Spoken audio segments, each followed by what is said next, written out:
In the next land we found were the Cyclops, giants, louts, without a law to bless them, in ignorance leaving the fruitage of the earth and mystery to the immortal gods.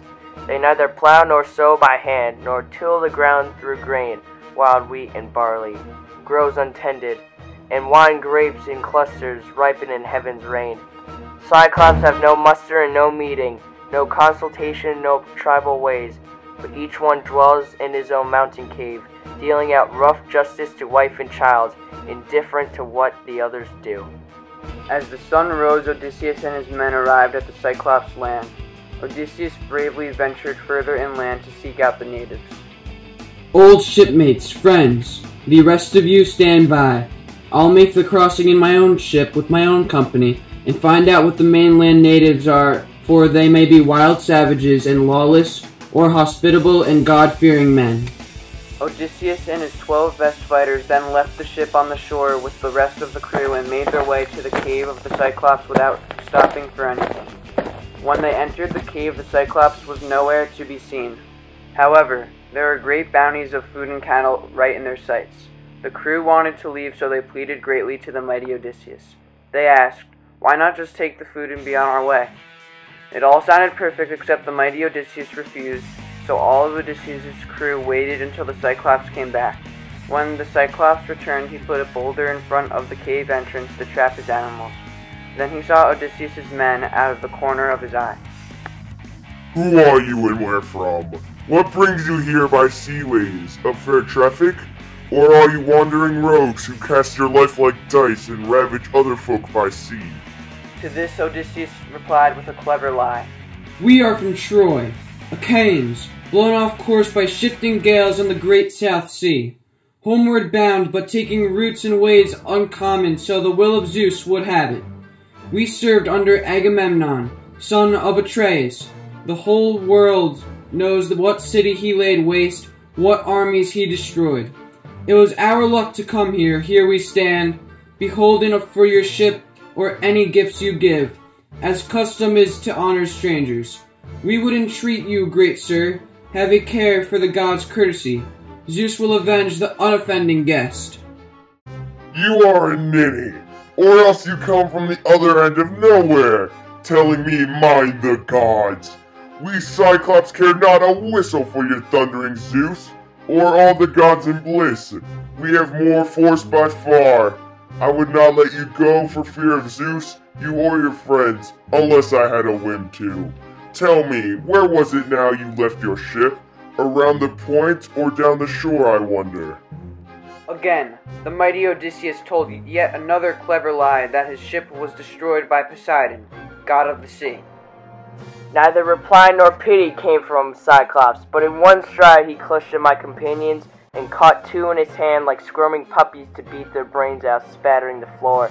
Then he dismembered them and made his meal, gaping and crunching like a mountain lion, everything, innards, flesh, and marrow bones.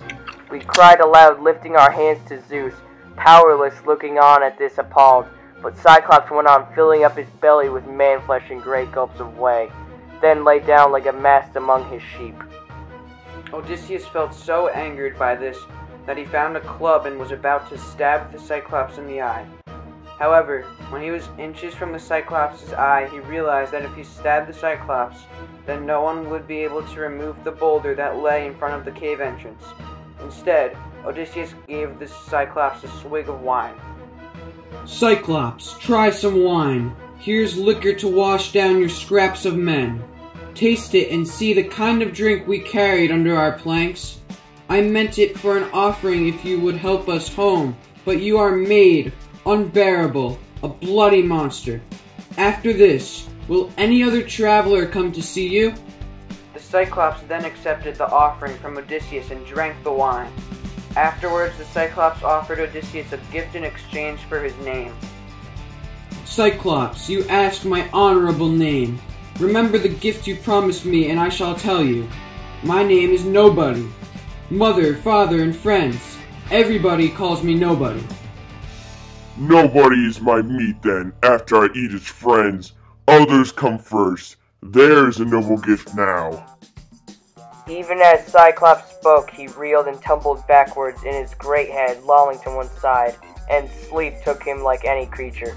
Drunk, hiccuping, he dribbled streams of liquor and bits of men. After the Cyclops fell asleep, Odysseus stabbed him in the eye.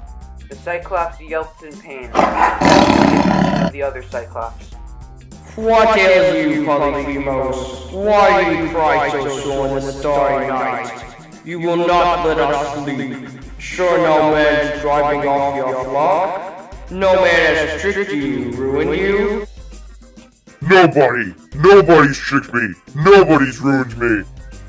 Oh well, if nobody has played you foul there in your lonely bed, we are no use in pain given by great Zeus. Let it be your father Poseidon, Lord to whom you pray.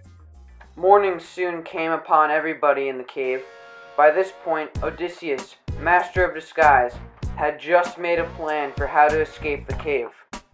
The Cyclops rams were handsome, fat, with heavy fleeces, a dark violet.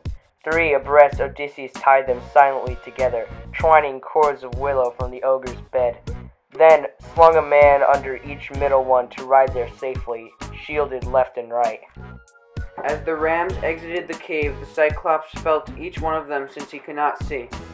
Odysseus was tied to the last 3 rams to exit the cave. Sweet cousin Ram, why lag behind the rest in the night cave? You never linger so, but graze before them all and go afar to crop sweet grass and take your stately way, leading along the streams until at evening you run to be the first one in the fold. Odysseus and his men were able to escape using this method,